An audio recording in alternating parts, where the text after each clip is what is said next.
Claude Blot, bonjour. Merci tout d'abord d'avoir accepté cet entretien à TRM24. Alors, nous avions souhaité échanger avec vous alors que se tient ce jeudi la journée de TLF, comme chaque année, donc c'est une tradition. Ma première question est comment se porte TLF? Le mouvement de convergence, comme ça avait été défini avec la FNTR il y a maintenant 3-4 ans, a-t-il vraiment porté ses fruits? Je crois que c'est un mouvement qui a mûri. Comme vous le savez, nous sommes installés sur le même étage dans le même immeuble. Donc je peux vous dire que nos contacts sont quasiment permanents. Si vous posez la question à mon ami Jean-Christophe ou à Florence Berthelot, ils vous diront qu'on se voit 6 fois par jour. Donc la convergence, elle ne peut pas être plus étroite. Maintenant, ce n'est pas une convergence des systèmes, c'est lié à l'histoire.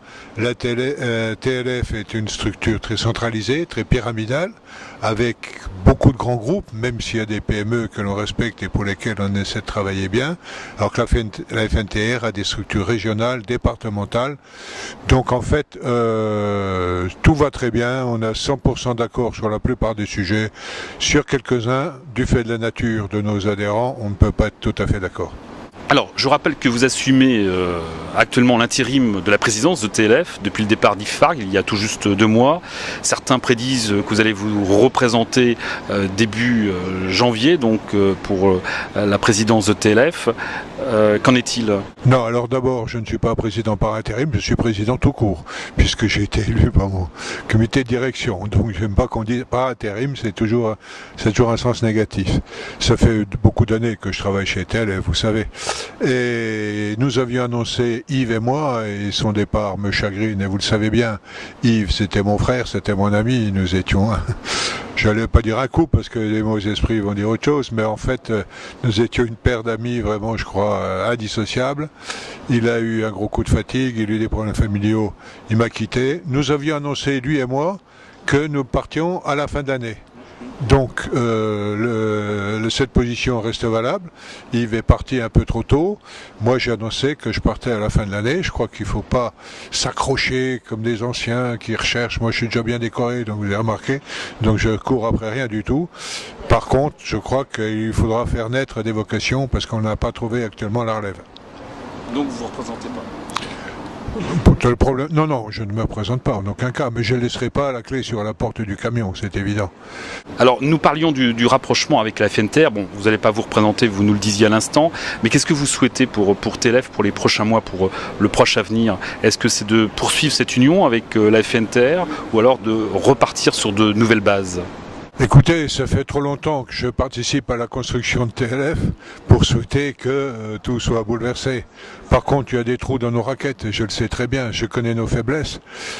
TLF, comme les autres fédérations professionnelles, a des moyens limités et il ne peut pas toujours se mettre en place tout ce qu'il faut pour répondre à toutes les questions qui nous sont posées. Je faisais le point là pour mon comité de direction récemment de tous les gros dossiers. Ils m'ont dit, bon, où est-ce que tu en es là? Yves est parti, qu'on fait le point. Je me suis aperçu que la liste est très longue. Il y a de quoi s'occuper. Mais donnez-moi beaucoup plus de moyens et je ferai beaucoup mieux. Oui, on a souvent parlé de problèmes financiers pour TLF. Qu'en est-il aujourd'hui? Quand on se rapprochait de la FNTR, le problème n'était pas de nature financière, en aucun cas. Je l'ai dit à l'époque, je le répète aujourd'hui. Aujourd'hui, TLF est en pleine santé. Je ne vais pas vous donner des chiffres précis, je les donnerai en Assemblée Générale demain. Mais enfin, depuis 2 ans, je crois qu'avec Yves, on a fait le travail qu'il fallait faire. TLF est en excellente santé. Ce qui ne veut pas dire que nous avons des moyens à l'infini. On a au moins 2 trous dans nos raquettes concernant des compétences nécessaires. Ça ne veut pas dire qu'on n'a pas les hommes, mais ça veut dire que il n'y a peut-être pas adéquation exactement entre la politique à tenir et les moyens qu'on met en face. Mais enfin, globalement, tout va très bien. Alors, de nombreux dossiers épineux animent l'actualité transport, comme la vignette, le projet de redevance temporaire. Quelle est la position de TLF sur la vignette? Vous êtes totalement opposé. Vous parlez, je crois, de taxation irresponsable. Je ne sais pas, des rumeurs me sont parvenues parlant de l'intervention d'un personnage éminent de l'administration hier à TDIE qui annonçait qu'il y aurait une vignette et qu'il y aurait des péages. Là, il ne faut pas aller chercher trop loin quand même, parce que là, c'est plus que de la provocation et là, je garantis qu'on réagira violemment. Un dernier mot, est-ce que vous allez quitter totalement le transport?